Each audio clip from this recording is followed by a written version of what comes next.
부활주일 아침을 맞이해서 로마서 8장 29절로 30절 말씀을 통해 부활은 하나님이 작정하신 구원의 완성이기에 라는 제목으로 말씀을 드리며 말씀을 통하여 부활의 산 소망을 풍성하게 누리는 복된 시간 될 수 있기를 축복합니다. 왜 성부 하나님께서는 아무런 그르칠 이유가 없는 성자 예수님을 우리와 똑같은 인성을 가지신 사람으로 보내셔서 십자가의 죽임을 당하게 하시고 또 부활하게 하셨을까요? 그것은 전적으로 우리 때문입니다. 우리를 구원하고자 함 때문에 하나님께서 그렇게 하셨습니다. 하나님께서 죄인인 우리를 구원하는 계획에 있어서 전능하신 능력과 측량할 수 없는 완전한 지혜로 이러한 방법으로 일어나도록 작정해 놓으셨기 때문에 그렇게 하셨습니다. 하나님께서 일하시는 방식 혹은 방법을 하나님의 작정이라 그렇게 말합니다. 하나님이 무엇인가를 행하시기 이전에 결심하시고 정하십니다. 그것을 작정이라 합니다. 우리를 위한 우리의 구원은 전적으로 하나님의 작정의 뿌리와 근거를 두고 있습니다. 우리의 구원을 위해 하나님께서 작정해 놓으셨기 때문에 예수님의 십자가의 죽으심과 부활이 일어날 수 있었던 것이었으며 또한 우리에게도 부활이 일어날 수 있다는 것입니다. 성경 한 곳을 같이 한번 찾아보겠습니다. 사도행전 2장 23절을 한번 보겠습니다. 신약성경 189쪽입니다. 사도행전 2장 23절에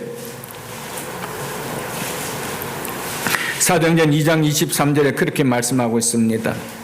그가 즉 이 예수를 하나님께서 정하신 뜻과 미리 아신 대로 내어준 바 되었거늘. 예수님의 십자가의 죽으심은 우리를 구원하기 위하여 하나님께서 작정하셨기에 그렇게 일어나게 되었다라고 말씀하고 있습니다.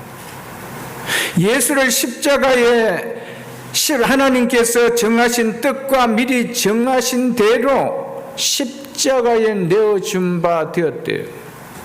하나님 정해서 놓으셨대요. 그래서 그렇게 일어날 수밖에 없었다라고 말하고 있습니다. 본문으로 돌아가서 오늘 본문을 함께 보겠습니다. 하나님이 미리 아신 자들을 또한 그 아들의 형상을 본받기 위하여 미리 정하셨으니 이는 그로 많은 형제 중에서 맏아들이 되게 하려 하심이라. 또 미리 정하신 그들을 또한 부르시고 부르신 그들 또한 어렵다 하시고 어렵다 하신 그들 또한 영화롭게 하셨느니라. 이 말씀은 하나님께서 우리를 구원하심의 최종적인 목적이 무엇이라는 것을 분명하게 말씀해 주시는 말씀입니다.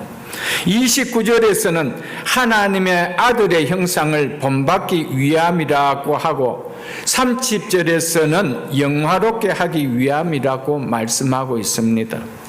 로마서 강의 때도 말씀드렸지만 하나님의 아들의 형상을 본받는 것과 영화롭게 되는 것은 같은 의미의 다른 표현이다라는 것입니다.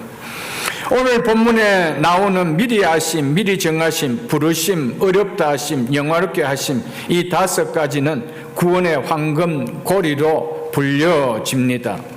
이 모든 연결고리의 마지막이 무엇이라고 하고 있습니까? 영화롭게 하심이라고 하죠. 이 말은 구원의 완성은 영화라는 것입니다. 이것을 말해줍니다. 즉 그리스도의 형상을 본받는 것이다. 이것을 말해주고 있습니다. 영화가 일어남으로 즉 예수 그리스도의 형상을 본받음이 일어남으로 우리를 구원하신 하나님의 구원 계획이 완전하게 성취된다라는 것을 말해줍니다. 고리는 끊을 수 없는 연결을 의미합니다. 이 고리 중 어느 것도 끊어질 수 없기에 하나님의 자녀로 택하여 주심으로 시작된 구원은 반드시 그 완성인 영화에 이르게 된다라는 것입니다. 이 5개의 구원의 황금 고리는 하나하나의 고리가 다 필요한 고리들입니다. 그러나 이 모두는 하나를 결코 끊어낼 수 없는 하나를 이루는 하나의 고리입니다. 그러므로 미리 아심과 미리 정하심을 받은 자가 유효한 부르심을 받지 않을 수가 없으며, 부르심을 받은 자가 어렵다 하심을 받지 않을 수가 없으며, 어렵다 하심을 받은 자가 구원의 황금 고리에 종착역인 영화롭게 하심에 이르지 않을 자가 없다라는 겁니다. 왜? 하나이기 때문이라는 것입니다. 부르심은 받았는데 어렵다 하심을 못 받을 수가 있고, 어렵다 하심은 받았는데 궁극적으로 영화에 이룰 수가 없는 자가 있느냐? 성경은 결코 없다라고 이야기하며, 이거는 끊어낼 수 없는 하나의 고리라고 말씀해 주고 있습니다. 영화는 구원의 황금 고리의 종착역입니다. 영화는 성도의 죽은 육신의 몸이 예수 그리스도의 형상을 본받는 예수 그리스도께서 부활하신 몸과 동일하게 부활하는 상태를 말합니다. 성도의 부활인 영화는 예수 그리스도께서 이루신 구속이 적용되는 마지막 완성의 단계입니다. 예수 그리스도께서 이루신 구속이 적용되는 첫 단계는 죄 용서입니다. 예수님의 십자가의 죽으심으로 우리가 죄 용서를 받고 어렵다 하심을 얻은 것은 구원의 궁극적인 목적이 우리에게 행하여진다라는 것을 그 사실이 보증해 주고 있다는 것입니다. 그렇기 때문에 내가 예수 그리스도를 믿음으로 말미암아 어렵다함을 받았다라면은 이것은 장차 우리에게 나타날 예수 그리스도의 구속의 적용의 마지막 단계인 영화가 안 일어날 수가 없다라는 것이죠. 그것을 우리에게 말해 주고 있습니다. 우리를 죄 용서하시고 어렵다 하여 주신 구원의 궁극적인 목적은 우리가 하나님의 아들 그리스도의 형상을 본받게 하는 것입니다. 그래서 그리스도가 많은 형제 중에 맏아들이 되게 하였다라고 하는 것입니다. 이런 하나님의 아들 그리스도의 영광을 우리에게 동일하게 누리게 해 줌을 말합니다. 이것이 하나님께서 우리를 구속하신 구속의 궁극적인 목적이며 구원의 완성입니다. 29절 한번 다시 보겠습니다. 본문 29절입니다. 하나님이 미리 아신 자들을 또한 그 아들의 형상을 본받게 하기 위하여 미리 정하셨으니, 이 의미는 어떤 사람이 복음을 믿는 것을 하나님께서 미리 아셨기 때문에 그 아들의 형상을 본받기 위하여 그 사람을 예정하셨다는 말이 아닙니다. 이렇게 말하는 분들이 많이 계십니다. 하나님께서 우리가 복음을 믿을 것을 미리 아시고 우리를 하나님 자녀로 예정해 주셨을까요? 선택해 주셨을까요? 그렇다면 우리가 믿어 구원을 얻는 것은 하나님의 선물이 결코 되어질 수가 없습니다. 그것은 우리의 행위로 얻게 되어진 것 뿐입니다. 값없이 주신 하나님의 은혜로 받은 것이 아니라 우리의 의지 때문에 받은 것이 되어집니다. 그렇게 되면 이것은 무조건적 선택이 아니고 조건적 선택이 되는 것입니다. 믿는다는 조건 때문에 우리를 선택해 주셨다는 겁니다. 저 사람이 나를 믿을 것을, 내가 보는 예수 그리스도를 믿을 것을 내가 알기 때문에 내가 너를 선택해 가겠다, 이렇게 한 것이 아니라는 말입니다. 그럼 결국 우리의 구원은 어디에서 출발됩니까? 나에게서 출발되는 거예요. 내가 믿는다라는 의지가 내 속에 있다라는 것을 하나님 보셨기 때문에 나를 선택했다는 겁니다. 그렇다면 구원은 선물입니까? 내 의지 때문에 어쩔 수 없이 주셔야 하는, 하나님은 어쩔 수 없이 주셔야 하는 것밖에 아니라는 것이죠. 그 구원에 무슨 하나님 은혜라는 것이 느껴질 수 있고 깨달아질 수 있겠습니까? 이 말은 우리 편에서 예수 그리스도를 믿는다는 선택을 먼저 하였기에 하나님께서 우리를 자녀로 선택해 주셨다는 말인데, 이것은 성경적 구원 교리에서 너무나 위배되는 말입니다. 장로 교단인 우리 교회가 신조로 삼고 있는 웨스트민스터 신앙고백서 3장 하나님의 영원한 작정 2항에 보면 이렇게 말해놓고 있습니다. 우리가 이미 주일 오후 성경 공부 때 배웠지 않았습니까? 하나님께서 무엇이 일어날지 아실지라도 그는 어떤 것을 작정하실 때 그것을 장래의 일로 미리 보았거나 그런 조건들의 근거에서 발생할 것이라고 예지했기 때문에 어떤 것을 작정하신 것이 아니다, 이렇게 말씀하고 있습니다.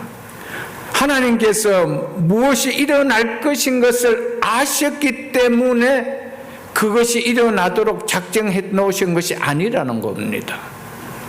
이 말은 구원에 비춰보면은 저 사람은 나를 믿을 것을 내가 알기 때문에 내가 저를 내 하나님의 내 자녀로 선택해 주었다, 정해 주었다, 이렇게 하실 수가 없다라는 것을 말해 주고 있습니다.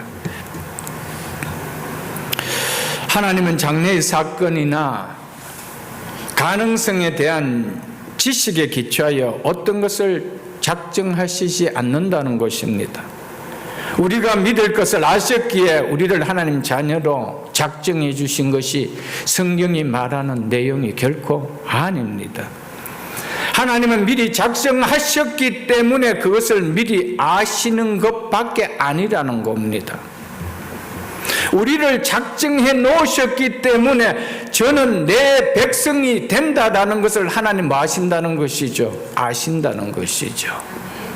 우리를 믿는다는 것을 아셨기 때문에 우리를 작정을 하신 것이 아니고 하나님께서 우리를 먼저 자녀로 삼아 주셨기 때문에 나를 믿을 것을 아셨다, 이 말입니다.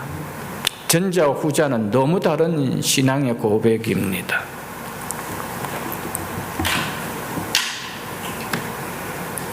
앞에서 사도행전 2장 23절에서도 보았지만 예수를 하나님께서 정하신 뜻과 미리 아신 대로 내어준 바 되었다고 하셨죠.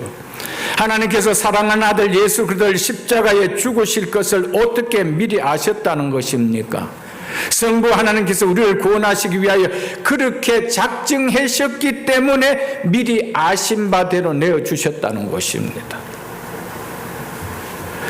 하나님께서 결코 우리가 믿을 것이라는 우리의 의지를 아시는 조건으로 우리를 선택한 것이 아니고 오직 하나님의 주권적인 의지의 근거에서 무조건적으로 선택하셨습니다. 그래서 구원은 전적으로 하나님의 선물인 하나님의 은혜라고 말하는 것입니다.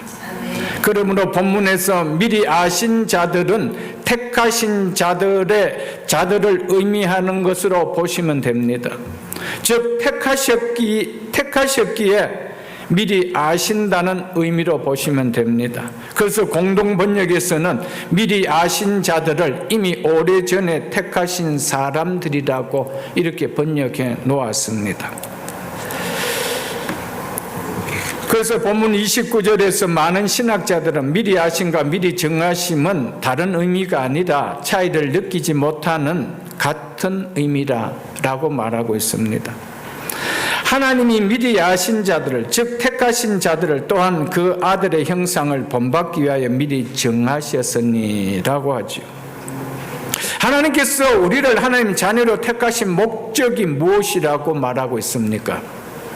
하나님의 아들, 즉 그리스도의 형상을 본받게 하기 위해서라고 분명하게 그 목적을 말하고 있습니다. 하나님의 아들의 형상을 본받게 되도록 하는 것이 하나님께서 우리를 하나님의 자녀로 택하신 궁극적인 구원의 목적이라고, 최종적인 목표라고 성경은 말씀하고 있습니다. 이어서 30절을 보겠습니다. 또 미리 정하신 그들을 또한 부르신 그들 또한 어렵다 하시고 어렵다 하신 그들을 또한 영화롭게 하셨느니라. 앞에서 잠깐 말씀드렸지만 29절에서 하나님의 아들의 형상을 본받기 위함이 여기에서는 영화롭게 하심으로 표현해 놓은 것입니다. 같은 의미의 다른 표현일 뿐입니다. 즉 하나님의 아들의 형상을 본받는 일이 일어나는 상태가 곧 미리 정하심으로 시작된 우리의 구원이 최종 완성되는 영화롭게 됨을 말해주고 있습니다. 우리의 썩어질 혹은 썩어진 육신의 몸이 그리스도의 부활의 영광스러운 몸으로 새롭게 입혀지는 것이 구원의 최종 완성의 단계라는 것입니다. 그러므로 하나님께서 그 아들의 형상을 본받기 위하여 우리를 예정하셨다고 하셨습니다. 그리고 이것이 그도와 같이 영광스러운 모습이기에 영화롭게 하셨다라고 하신 것입니다. 우리가 영화롭게 되는 영화는 우리 입장에서 볼 때에 분명히 미래의 사건임에도 불구하고 사도 바울은 영화롭게 하셨느니라라며 과거 시제를 사용하고 있습니다. 이것은 확실성을 보여주기 위한 표현입니다. 하나님께서 그 일이 일어나도록 작정하셨기 때문에 이것은 확실하게 일어난 것과 같기에 이렇게 표현해 놓았다는 것입니다. 부르심을 받고 어렵다 하심을 받고 현재를 살아가는 우리에게는 영화의 상태는 아직 경험된 것이 아닙니다. 그렇지만 어렵다 하신 그들을 또한 영화롭게 하셨느니라는 하나님의 결정은 이미 내려졌기 때문에 구원의 완성을, 확실성은, 믿는 믿음은 조금도 의심 가질 필요가 없다라는 것입니다. 하나님은 시간을 창조하신 분입니다. 그렇기 때문에 시간에 갇혀 계시는 분이 절대 아닙니다. 하나님은 시간에 갇혀 계셔서 시간의 다스림을 받는 분이 아닙니다.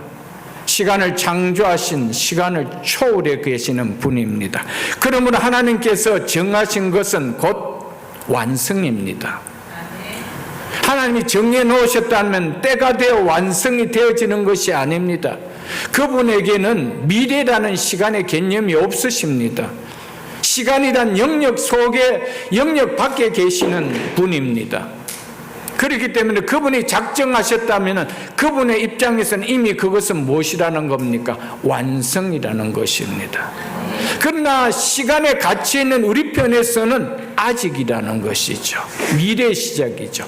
그럼에도 불구하고 하나님 편에서 이미 완성이기 때문에 바울은 영화롭게 하실 것이라가 아니고 하셨느니라고 하였던 것이었습니다.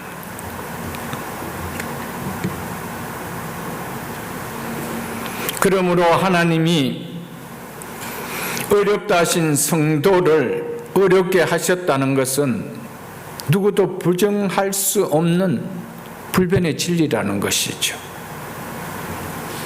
그래서 구원을 정의할 때 이미 그러나 아직이라고 표현하지 않습니까? 우리 편에서는 완전한 구원이 성취되는 영화는 아직처럼 보입니다. 왜요? 우리는 시간 속에 살고 있기 때문에 그 영화가 우리에게 오기까지는 남아있는 시간이 있습니다. 그래서 아직입니다. 그러나 구원의 계획을 다 정해놓으신 하나님 편에서는 이미 이루어진 일이기에 이미라고 말하고 있는 것입니다. 그래서 구원을 정리할 때 이미 그러나 아직이라고 표현하는 이유가 여기에 있는 것입니다. 그리고 하나님이 어떤 분이심을 알고 그분을 믿는 믿음으로 구원을 바라본다라면 우리에게도 아직임에도 임의로 와닿는 것이죠. 그래서 믿음은 바라는 것들의 실상이라는 것이죠. 우리에게는 아직이지만은 믿음으로 눈에 볼 때는 그건 이미 우리에게 일어났기 때문에 소망이 있는 것이죠. 그건 너무나 확실한 일이기에 소망이 있는 것입니다.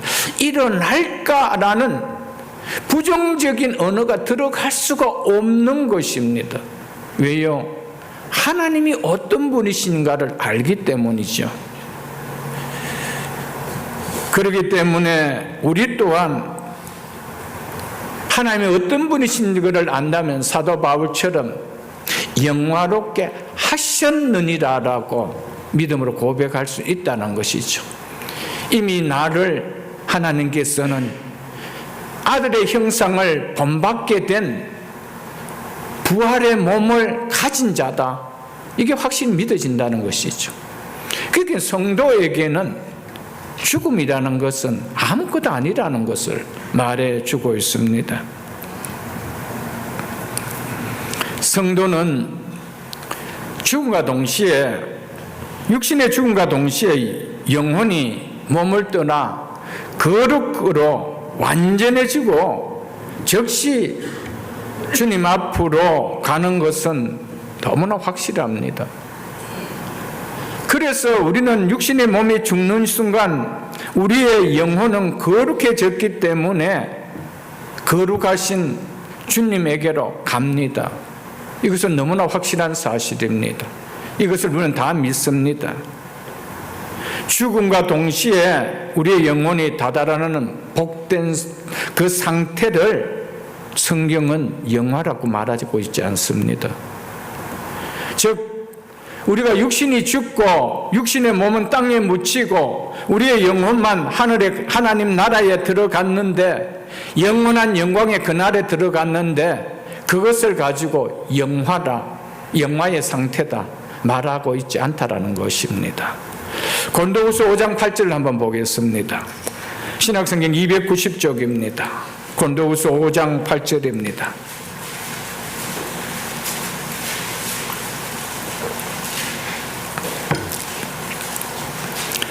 고린도후서 5장 8절, 우리가 담대하여 원하는 바는 차라리 몸을 떠나 주와 함께 무엇이요? 몸을 떠나 우리의 영혼이 주와 함께 있는 그것이라. 사도 바울은 이렇게 이야기했습니다. 그도의 십자가의 속죄의 은혜로 어렵담을 받은 성도들이 죽어 영혼이 영광 가운데 계신 주님과 함께 거한다라는 이 말은 그 영혼이 어떤 죄의 부패함도 없다라는 것을 말해줍니다. 그렇기 때문에 그 주님과 함께 거할 수 있다는 것이죠. 그렇기 때문에 우리의 영은 완전히 온전합니다. 그렇기 때문에 온전하지 않고는 거룩한 그곳에 갈 수도 없고 거룩한 그분에게 함께 할 수도 없습니다. 그렇기 때문에 바울이 차라리 몸을 떠나, 차라리 내 육신의 몸이 죽어 내 영이 주와 함께 있는 그것이 좋다라고 이야기했습니다. 그만큼 우리의 영은 육신의 몸이 죽는 순간 영원한 하나님 나라로 갑니다. 거룩하신 그분에게 갑니다. 그 말은 우리의 영혼은 어떤 죄의 부패성도 없다라는 것을 말해줍니다. 그래서 히브리서 12장 23절에 보면 이 땅을 떠난 성도들의 영혼을 온전하게 된 의인의 영들이다, 그 영들이 그곳에 있다라고 성경 말하고 있습니다. 누가요? 온전하게 된 의인의 영들이다, 이렇게 말하고 있습니다. 그래서 웨스트민스터 소결이 제37문 신자가 죽을 때 그리스도로부터 무슨 유익을 받나라는 물음에 이렇게 답하고 있습니다. 신자가 죽을 때 그 영혼은 완전히 거룩하게 되어 즉시 영광 중에 들어가고 그 몸은 여전히 그리스도께 연합하여 부활 때까지 안식하는 것이다 라고 답해 놓고 있습니다. 장로교 중에서 우리 교단은 이 웨스트민스터 신앙 고백서를 우리의 신조로 삼고 있습니다. 거기 나오는 신앙 고백서는 완전하게 성경에 근거한 고백인 것을 믿고 있다 이 말입니다. 이처럼 성도의 영혼은 예수 그리스도의 보혈로 완전히 거룩하기 때문에 육신의 몸이 죽을 때 영광 가운데 계신 주님께로 가서 그분과 함께 거합니다. 그렇지만 이것이 성도가 예수 그리스도 안에서 바라고 소망하는 궁극적인 목적은 결코 아니라는 것입니다.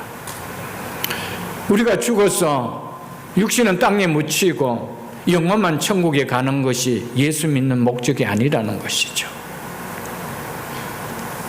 왜냐하면 이것이 우리를 구속하신 구속의 종착적인 영화가 아니기 때문입니다.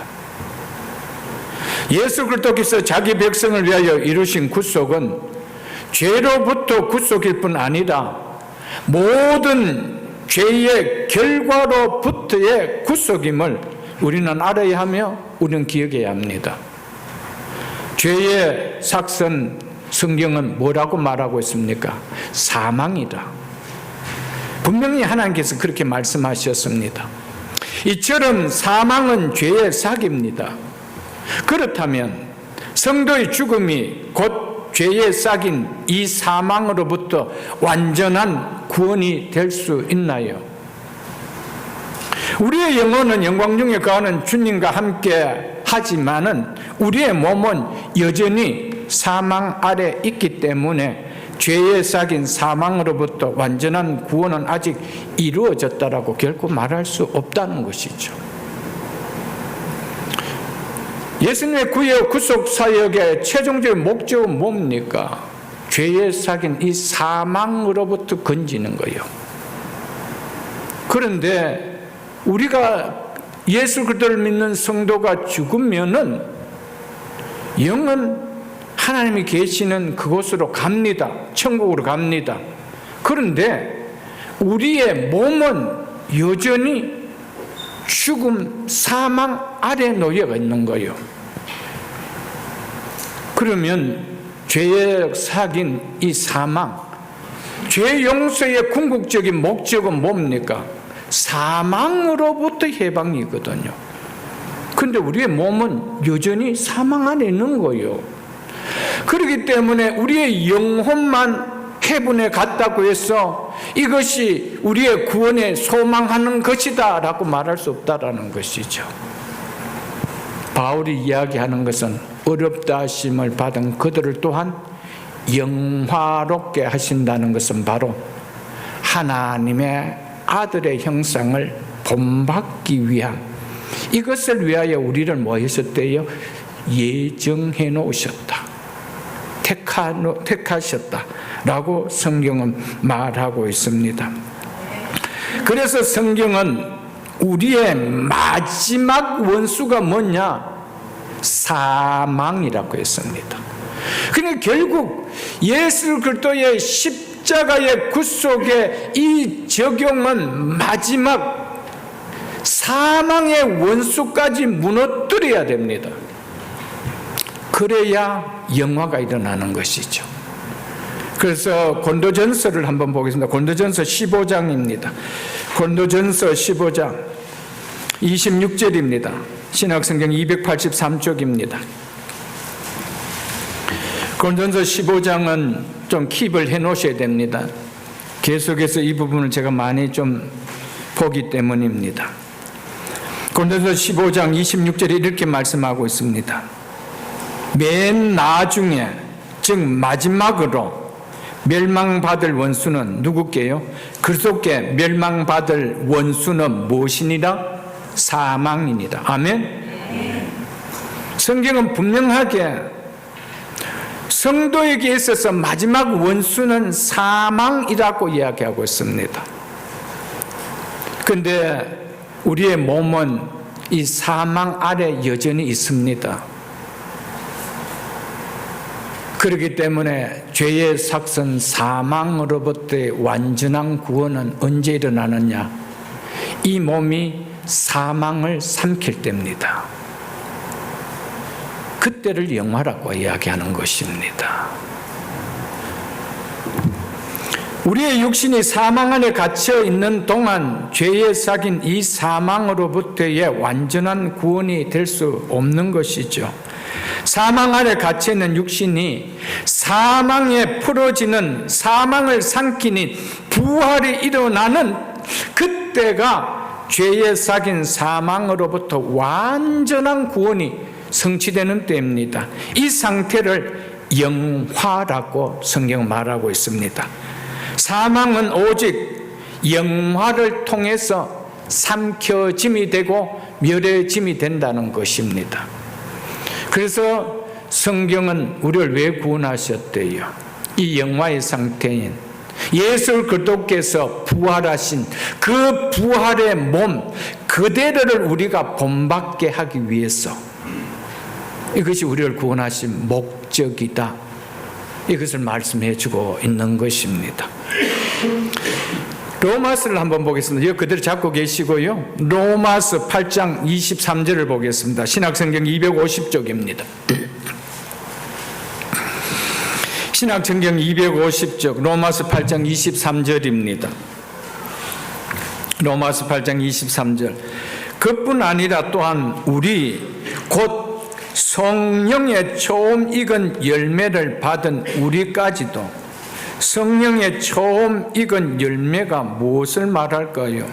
그것은 허물과 죄로 죽은 우리의 영혼을 성령께서 살리신 것을 말합니다. 그래서 우리가 성령으로 말미암아 거듭났지요. 그게 거듭난 우리까지도 속으로 탄식하여 양자될 것, 곧 우리의 몸의 속량을 기다리느니라 라고 했습니다. 우리 몸의 속량, 우리 몸이 깨끗하게 사함을 받는, 값을 지불하고 깨끗하게 사함을 받는 그 몸의 속량, 성도의 부활을 가리키는 말입니다. 영화를 가리키는 말입니다. 이것을 우리가 뭐 한대요? 기다린다는 겁니다. 기다리고 있다는 겁니다. 사랑하는 성도 여러분, 우리의 몸은 아직까지 속량함을 받지 못했기 때문에 죄의 삭신 사망인 그 사망을 당하는 거예요. 우리의 몸은. 그래서 땅에 묻히는 거예요. 그래서 그 몸으로는 하나님의 나라에 갈 수 없다라고 성경은 클리어하게 말하고 있습니다. 그래서 그 땅에 묻는 거예요. 그래서 우리의 온전하게 된 이 영만 해분에 가는 겁니다. 그게 완전한 구원이 아니지 않아요. 완전한 최종적인 구원은 이 몸의 속량을 받는 그것입니다. 그래서 성도는 그것을 뭐 하고 있대요? 기다린다는 것이죠. 기다린다는 것이죠. 그렇기 때문에 어떤 면에서 우리가 예수를 믿으면서 부활을 소망하지 않고 있다라는 것은, 그럼 반쪽짜리 신앙은 될 줄 있을지 몰라도 온전한 신앙은 아닙니다.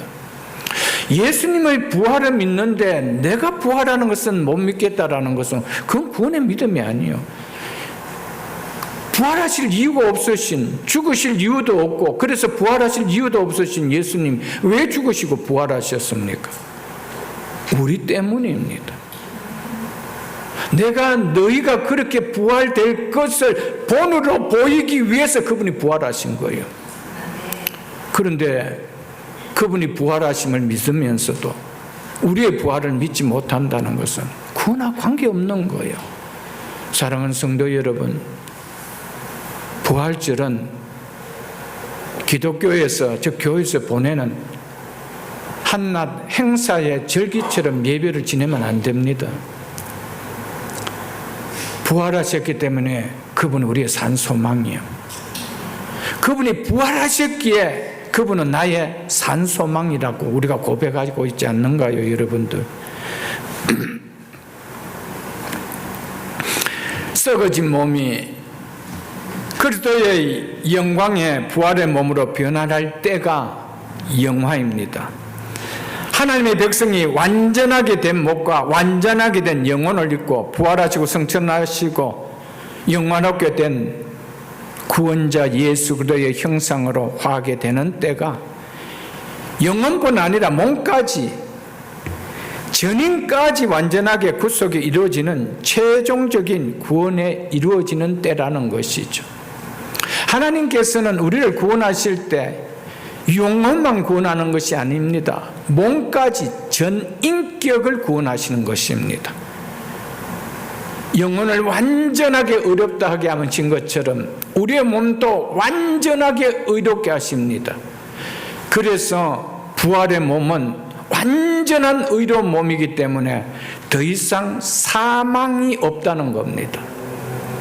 그게 부활의 몸입니다. 예수님은 이 땅에 오셨을 때 죽을 수 있는 몸으로 오셨기 때문에 죽으셨습니다. 그러나 부활하셨기 때문에 그 몸은 더 이상 죽을 수 있는 몸이 아니에요. 그 몸을 우리에게 동일하게 입혀주신다는 겁니다. 그래서 성도에게는 더 이상 죽음이 없다는 거예요. 믿으십니까, 여러분들? 그래서 복음인 거예요. 복음인 거예요. 빌립보서 3장을 한번 보겠습니다. 구약 신약성경 322쪽 빌립보서 3장 20절로 21절입니다.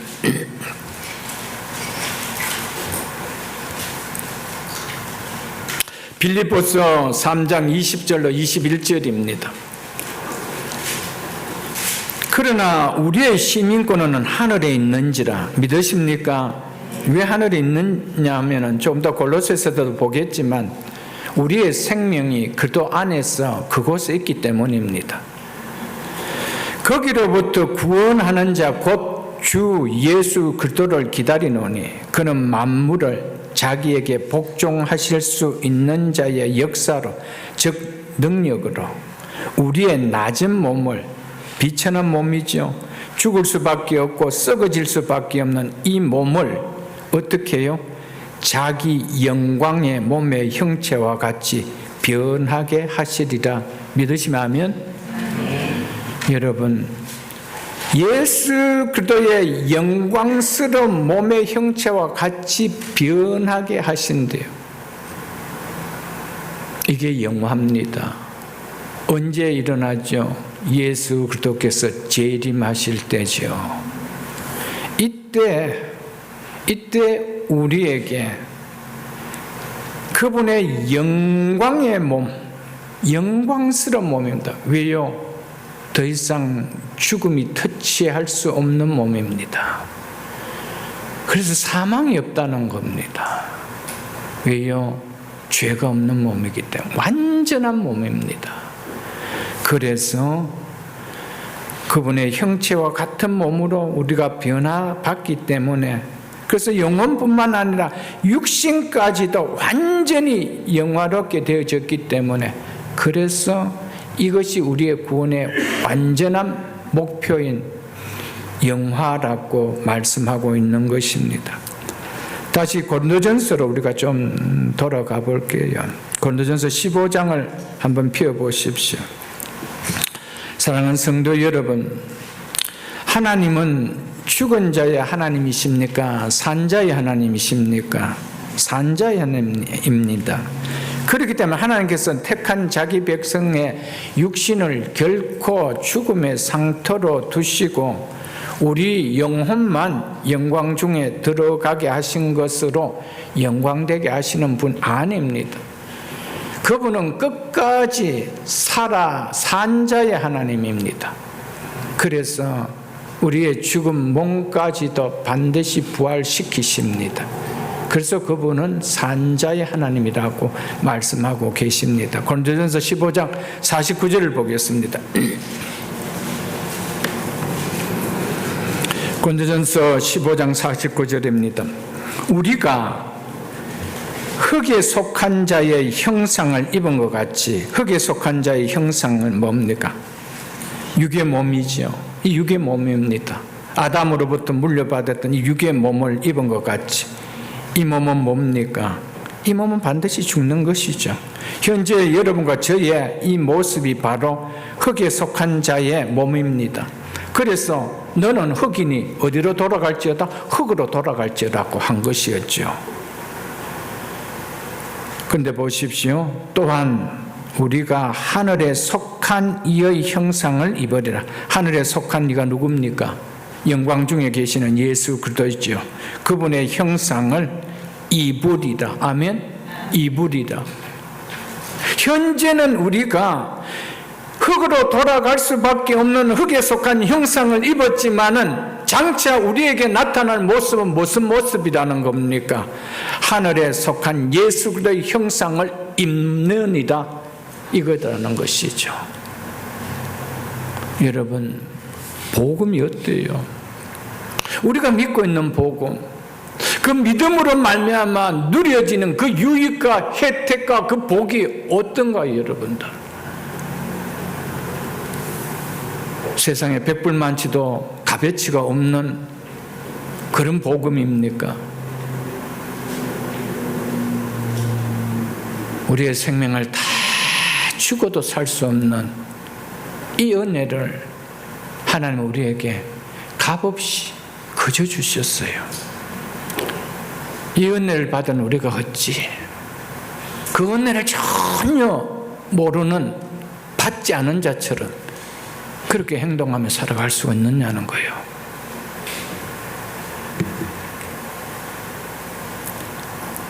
바울은 하나님의 아들 그리스도께서 부활하시고 영광스러운 부활의 몸으로 승천하셔서 이미 누리고 계시는 그 형상을 우리로 하여금 본받게 하기 위하여 하나님 우리를 택하셨다라고 말씀하고 있습니다. 왜 그렇게 하셨다라고 합니까? 오늘 본문 29절 하반절에 보면은 이것은 그로 많은 형제 중에 맏아들이 되게 하려 하심이나, 이것 때문이라는 겁니다. 이 의미는 우리로 예수 그리스도와 동일한 완전하고 영원한 생명을 가진 영광스러운 몸을 가진 자가 되도록 한다는 의미입니다. 이런 면에서 우리가 그리스도와 본질이 같기에 우리를 형제라고 하신 것입니다. 그리스도를 우리의 형제 가운데서 맏아들이라고 하신 이유가 여기 있습니다. 왜요? 그리스도와 본질이 같기 때문에, 같은 몸을 가졌기 때문에 그렇게 말하신 것입니다. 그러나 우리를 형제라고 한다고 해서 우리가 그리스도와 같이 하나님이 된다라는 의미는 결코 아닙니다. 단지 그리스도와 동일한 부활의 몸을 가진 인성에 있어서 그리스도가 우리의 형제가 된다라는 것이죠. 그 예수 그리스도의 부활의 몸, 하나님의 아들의 형상을 본받는 그것이 최종적인 목적이라는 것이죠. 왜요?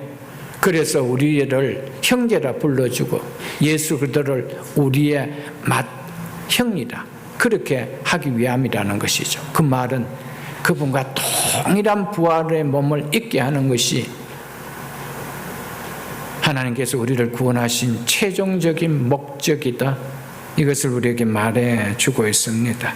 다시 고린도전서 15장 20절을 보겠습니다. 계속해서 고린도전서를 이어서 보겠습니다. 고린도전서 15장 20절입니다.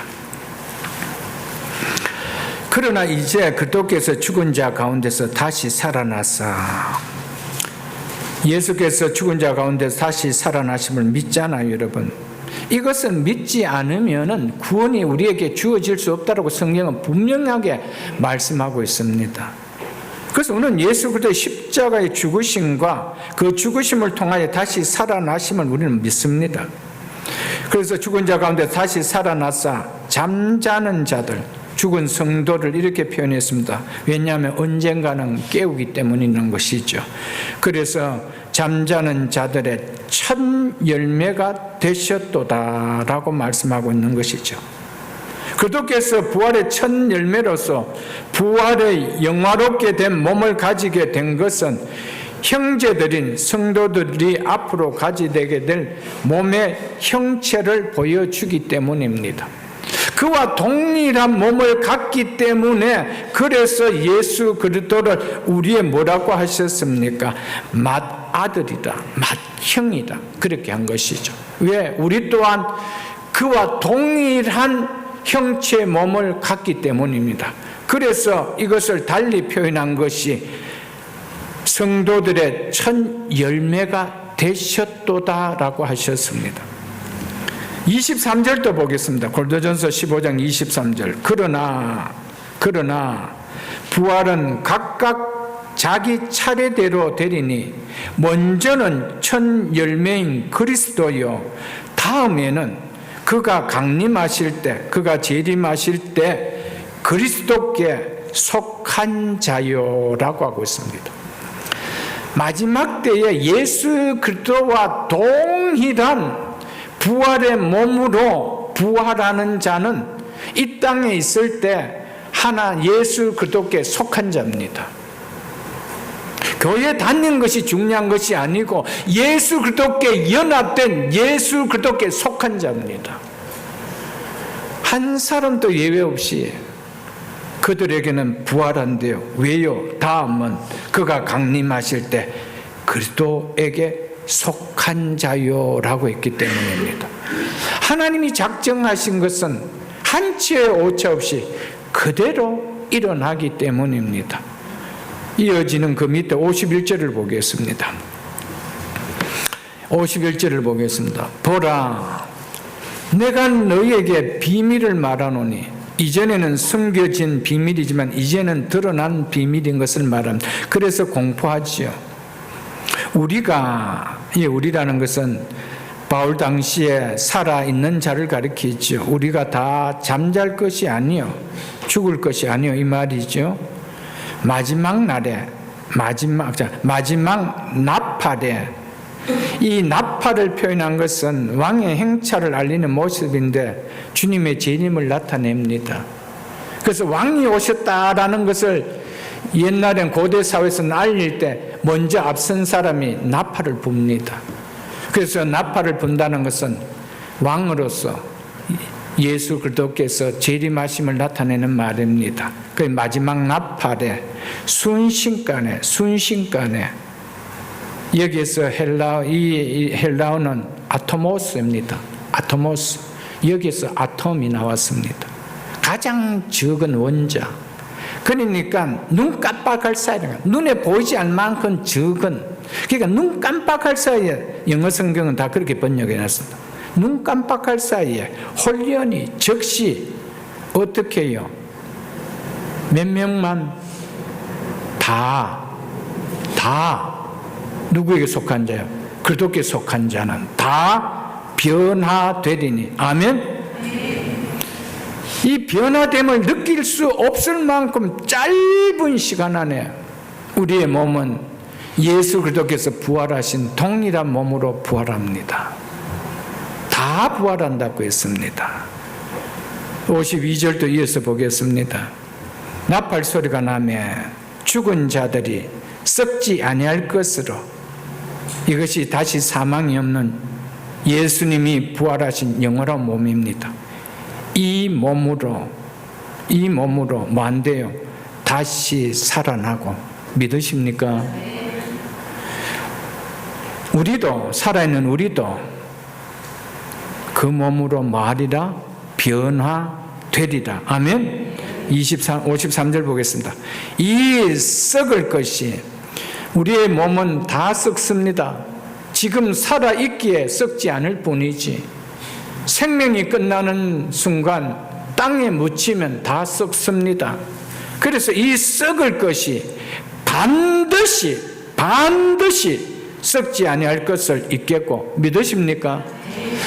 성경은 하나님께서는 우리에게 반드시라고 이야기합니다. maybe라고 이야기하고 있지 않습니다. 반드시 썩지 아니할 것을 잊겠고, 이것이 예수님 그리스도께서 부활하신 몸입니다. 그래서 영화로운 몸입니다. 그 몸은 다시 썩어짐을 당하는, 죽어짐을 당하는 그 몸이 아니라는 것입니다. 썩지 아니할 몸을 잊겠고, 이 죽을 것이 반드시 죽지 아니함을 입으리로다. 아멘. 이 사건이 일어날 때 비로소 택함 받은 자들의 구원이 완성되는 것입니다. 이때 이때에 우리의 마지막 대적인 사망이 생명에 의해 삼켜지게 되는 죄에 삭인 사망이 멸해지는 완전한 최종 구원이 이때에 이루어진다는 것이죠. 언제요? 예수 그리스도께서 재림하실 때. 이때에 죄에 삭인 사망이 완전히 멸해집니다. 생명이 사망을 삼켜버립니다. 지금까지 예수 그리스도 외에 아무도 생명이 사망에게 다 삼킴을 당했습니다. 그래서 이 땅에 어느 누구도 한 생명도 사망에게 삼킴을 당하지 않는 자가 없었습니다. 그래서 다 죽었습니다. 그런데 마지막에 생명이 사망을 삼키는 사건이 일어난다는 것이죠. 그것이 뭡니까? 죄에 삭인 사망을 멸해버리는 그날, 그날이 예수 그리스도께서 재림하시는 그때라는 것이죠. 완전한 우리가 무엇 때문에 완전한 영원한 몸을 입는 부활을 하게 될까요? 그 이유는 반드시 썩지 아니할 것을 입겠고 반드시 죽지 아니함을 입는다라고 하나님이 작정해 놓으셨기 때문입니다. 믿으십니까, 여러분? 그래서 부활은 하나님이 작정하신 구원의 완성이기 때문에 우리에게는 부활이 반드시 일어난다라는 겁니다.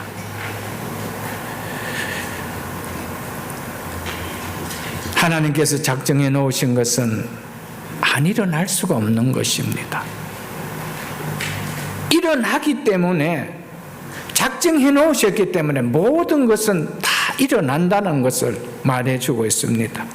완전한 구원을 이루는 구원의 완성인 마지막 부활, 이것이 예수 그리스도를 믿는 성도의 절대적 희망입니다.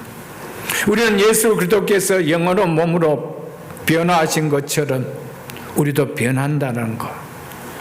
왜냐하면 예수께서 우리에게 자신이 얻으신 부활의 영광과 똑같은 영광을 허락하도록 하나님께서 그렇게 작정해 놓으셨기 때문입니다. 그렇게 구원을 훈련해 놓으셨기 때문에 우리는 반드시 그 영광을 잊게 된다는 것이죠. 그러니까 성도가 이 땅을 살아가면서 돈 몇 푼 때문에 위로를 받는 것이 아니에요. 아픈 몸이 좀 나았기 때문에 위로를 받는 것이 아니에요. 다시 죽음을 당하지 않는 썩지 않은 이 몸을 이미 내가 입은 자라는 이 사실이 이 땅을 살아가면서 진정한 위로가 되고 진정한 소망이 된다는 것이죠. 그래서 예수 그리스도 안에서 우리를 향하여 범사에 감사하는 거예요. 우리가 기뻐할 이유가 여기 있지 않나요, 여러분들?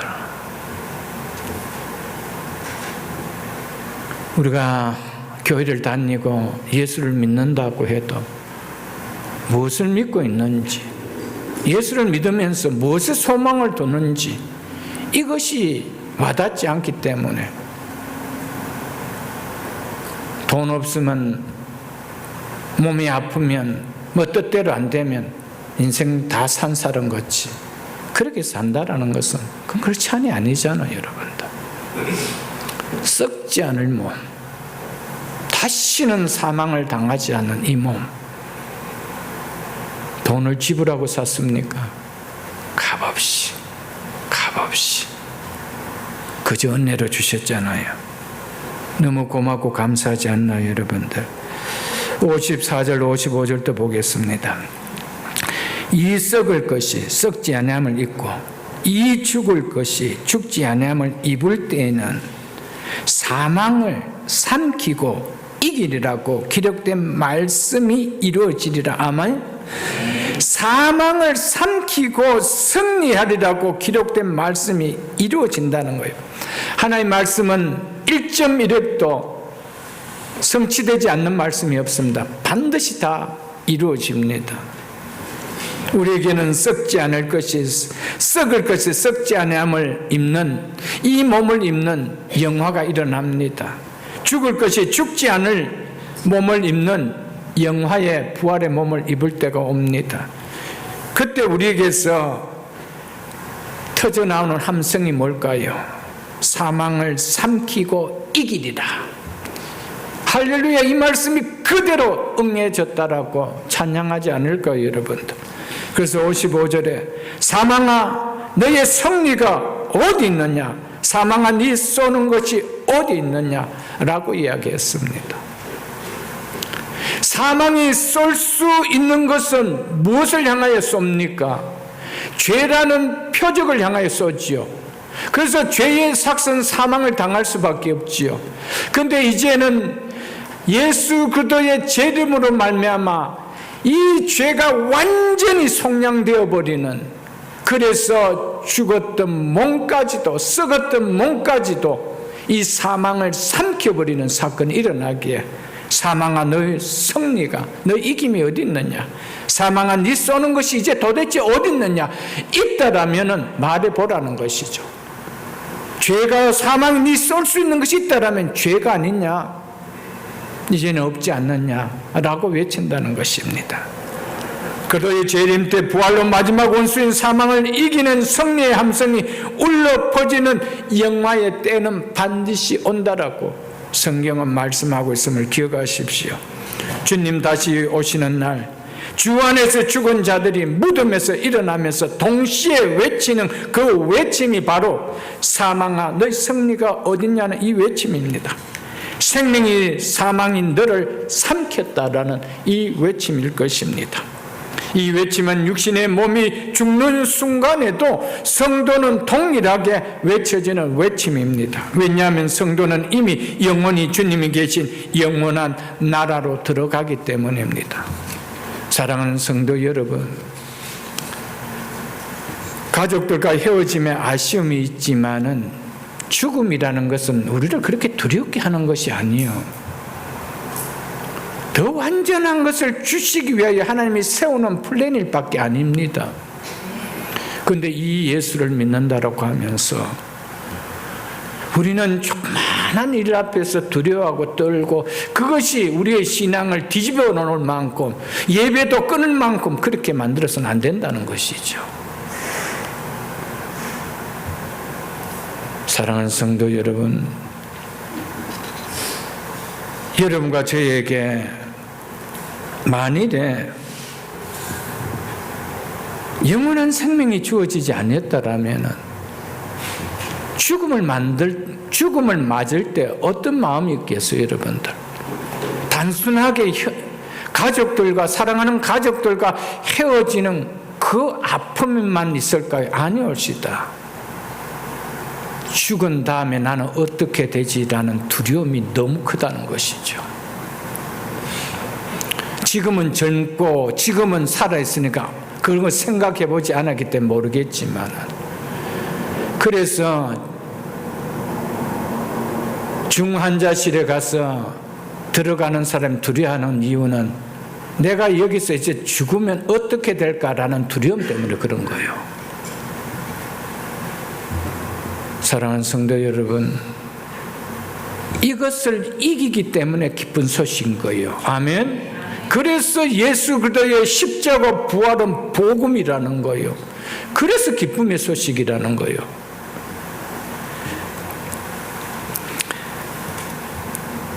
칭의와 다르게 영화는 결코 개별적으로 누리지는 것이 아닙니다. 우리 이 사실 잘 기억해야 됩니다. 칭의는 각자가 다 다르게 예수 그리스도가 누구신지, 그리고 예수 그리스도께서 이 땅에 오셔서 하신 사역이 무엇을 의미하는지 분명하게 믿으면은 그때 우리는 어렵다 하심을 받는 칭의가 일어납니다. 그것은 각자가 다 다릅니다. 하나님께서 우리를 어렵다 해주는 이 믿음의 사건은 각기 다 다른 개별적인 사건입니다.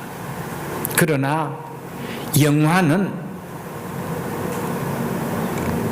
예수 그리스도를 믿음으로 어렵다 해줬던 모든 성도들이 함께 동시에 받는 사건입니다. 이게 다릅니다. 그래서 영화를 구원의 완성이라고 하는 거예요. 그래서 완성인 거예요. 죄는 완성되는데 난 아직 완성되지 않았다. 그건 완성이 아니라는 것이죠. 그래서 예수 그리스도께서 오실 때 우리가 다 눈 깜빡할 사이에 순식간에 다 변하리라. 먼저 세상을 떠났던, 늦게 세상을 떠났던, 아직 살아있던 다 동시에 영화가 일어나는 겁니다. 먼저 믿은 자든 늦게 믿은 자든 상관없이 영화는 동시에 다 같이 일어나는 거예요. 그래서 구원의 완성이다. 하나님께서 우리를 구원해 가시는 이 구속사의 완성은 동시에 그때 일어나기 때문에 구속사의 완성이 그때 이루어진다는 것이죠.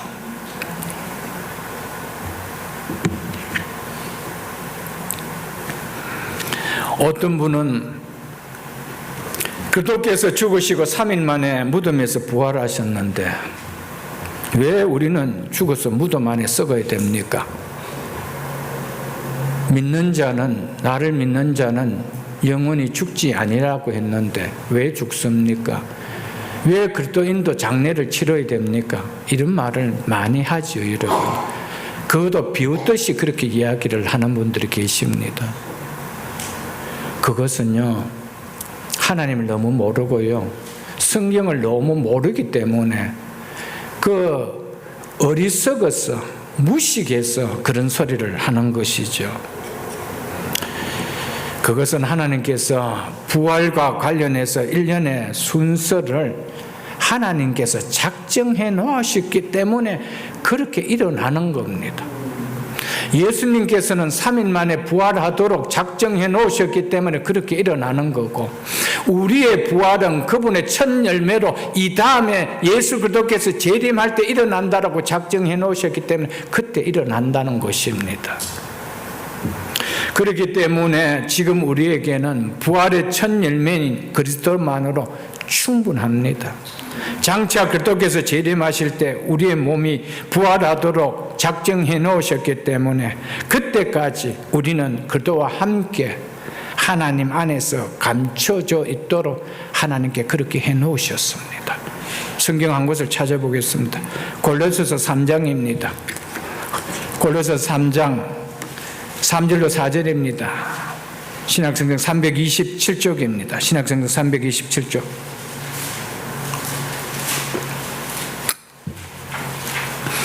골로새서 3장 3절로 4절 말씀입니다. 이는 너희가 죽었고, 여기서 너희는 너희의 옛사람이 그리스도와 함께 죽었다라는 이 표현을 이렇게 지금 하고 있는 것입니다. 너희 생명은 그 1절에 보면 그리스도와 함께 다시 살리심을 받은 그리스도의 부활의 생명에 연합된 부활의 생명을 말하고 있습니다. 그 생명이 그리스도와 함께 하나님 안에 감춰졌습니다 라고 말씀하고 있습니다. 이 말은 하나님의 임재 영역 안에 우리의 그 생명이 예수 그리스도 안에서 예수 그리스도께서 승천하셔서 하나님이 임재하신 그곳에 계시기 때문에 우리의 생명이 그분 안에서 함께 그 안에 들어가 있다라는 것을 말하고 있죠. 그렇기 때문에 이미 그 안에 들어간 우리가 다른 곳으로 갈 수 있나요? 없는 거예요. 절대적으로 없습니다. 그래서 4절에 보십시오.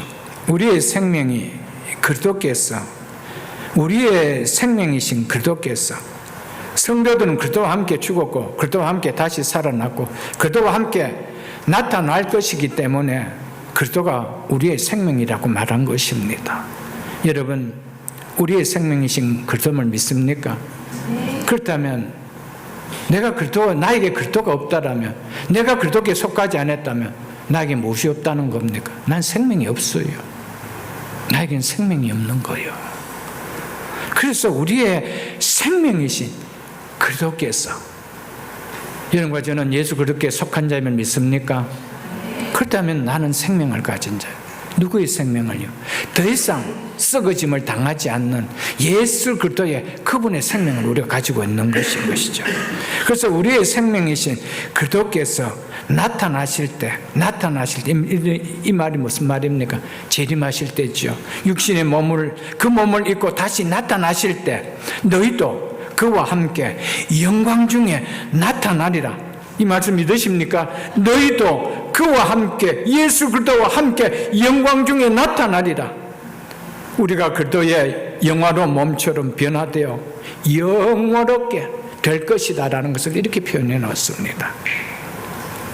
하나님께서 우리의 부활 생명을 이렇게 세워놓으셨기 때문에 영화는 결코 개별적으로 누려지는 것이 아니고 그리스도께서 재림하실 때 그리스도께 속한 모두가 함께 누려질 수 있도록 그렇게 하신 것이었습니다. 한번 생각해 보십시오. 예수 그리스도와 동일하게 3일 만에 부활한다라면 오늘 또 부활하는 사람, 내일 또 부활하는 사람, 매일매일 부활하는 사람이 전 세계에서 일어나지 않겠어요? 그게 어떻게 구원의 완성이에요, 여러분들? 그때까지 우리의 생명을 그리스도 안에서 하나님 안에 감추어 놨다는 것이죠. 내 생명이 그분 안에 있음을 믿습니까? 예수 그리스도께서 오실 그때에 그 생명을 예수 그리스도와 함께 영광 중에 나타난다는 거예요. 이것이 하나님께서 우리의 구원을 이렇게 작정해 놓으셨다는 것입니다.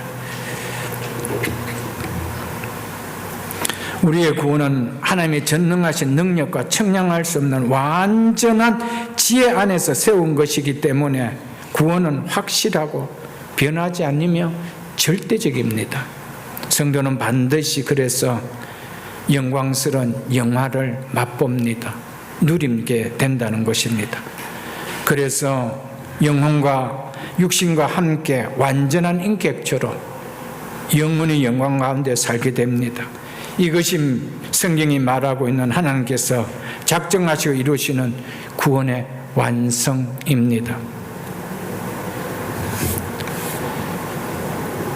하나님께서 우리를 택하셔서 유효한 부르심으로 부르셨다라면, 그래서 어렵다함을 받는 믿음이 맞다라면 영화롭게 하시는 구원의 완성까지 어떤 한 사람도 잃어버리는 실수도, 그런 취소됨을 당하는 그런 일도 일어날 수가 절대 없다는 겁니다.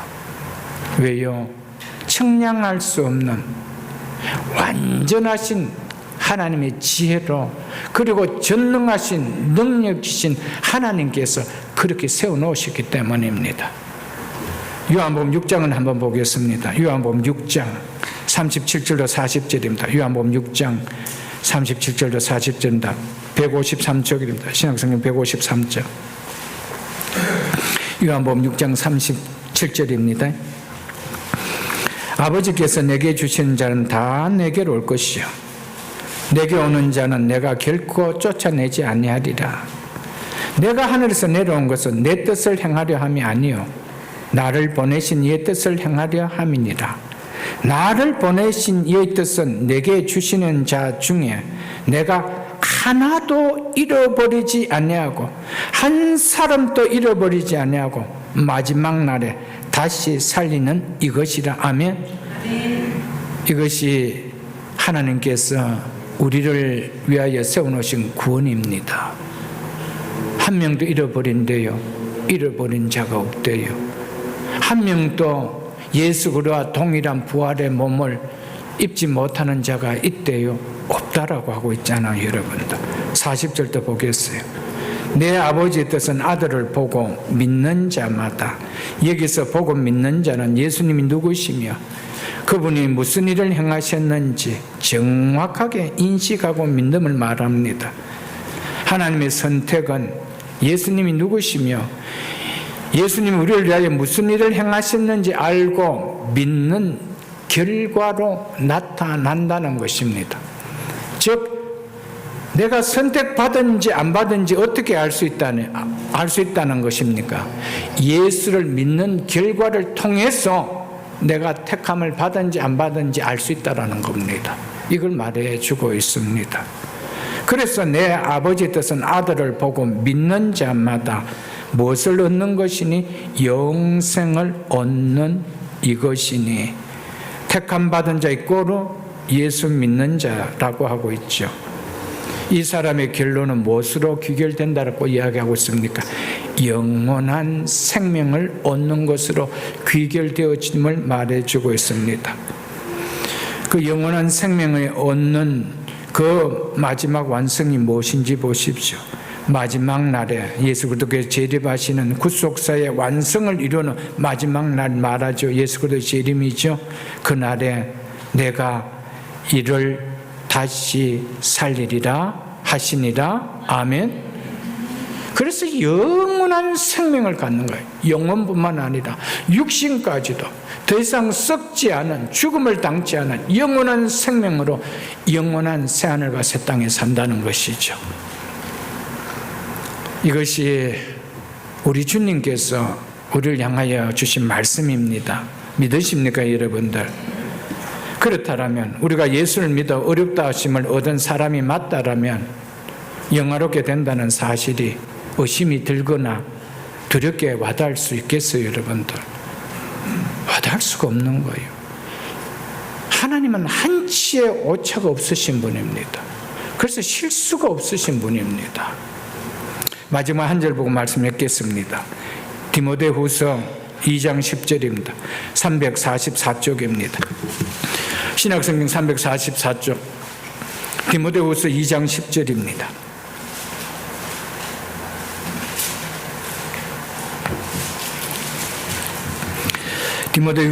디모데후서 2장 10절입니다. 그러므로 내가 택함 받은 자를 위하여 모든 것을, 여기서 당하는 모든 고난을 말입니다. 그것을 참으며, 바울은 왜 고난을 참는데요? 복음을 전하면서 왜 고난을 참는데요? 택한 자들을 위해서, 하나님의 택한 자들을 위하여. 왜? 누군지는 모르지만 이 복음에 듣는 자가 있다는 거예요. 그래서 예수 그리스도를 믿는 자가 있다라는 겁니다. 그들이 누구라는 겁니까? 그들이 택한 자다라는 것이죠. 그들도 그리스도 예수 안에 있는 구원을, 택함 받은 자들이 구원의 그리스도를 믿는 믿음 안에서 그리스도와 연합을 통하여 성취된다는 것이죠. 택함 받은 자들이 그리스도 예수 안에 있는 구원을 이렇게 이야기하고 있습니다. 우리는 예수 그리스도 안에 있는 구원입니까? 예수 그리스도 밖에는 구원이 없을 말하죠. 여러분과 저는 예수 그리스도 안에 있습니까? 난 정말 예수 그리스도 안에 속한 자입니까? 그렇다면 왜 나는 예수 그리스도 안에 속한 자라고 말할 수 있습니까? 이게 믿음이죠. 내가 무엇을 믿는지, 이것이 내가 예수 그리스도께 속한 자인지 아닌지를 결정해 주는 거 아닙니까, 여러분들?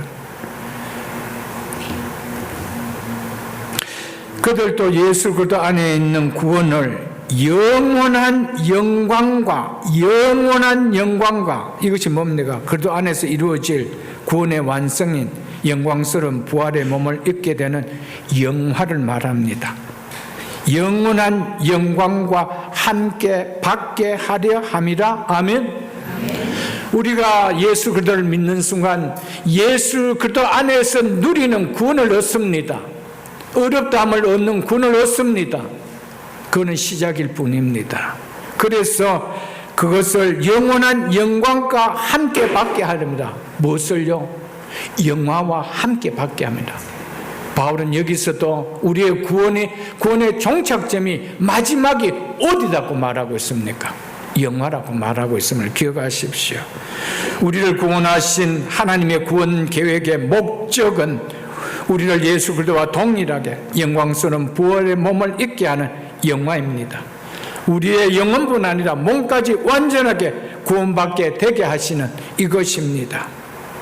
부활은, 영화는 하나님이 작정하신 구원의 완성이기에 반드시 일어나며 구속에 종착 여기기에 반드시 그곳에 도착한다라는 것이 오늘 부활절을 맞아 우리에게 주신 메시지입니다. 단지 예수님의 부활을 기념하는 것이 부활절 예배가 아니고 그 부활이 나에게 가져다주는 유익이 무엇인지 이것을 믿음으로 받아들이는, 그래서 산 소망을 갖는 것, 그것이 부활절 드리는 예배입니다. 우리의 남은 인생 속에 예수 그리스도의 부활로 말미암아 이 부활의 소망을 굳건하게 나의 참 소망으로 붙들며 살아갈 수 있는 우리 모든 성도들이 다 될 수 있기를 주의 이름으로 축복합니다.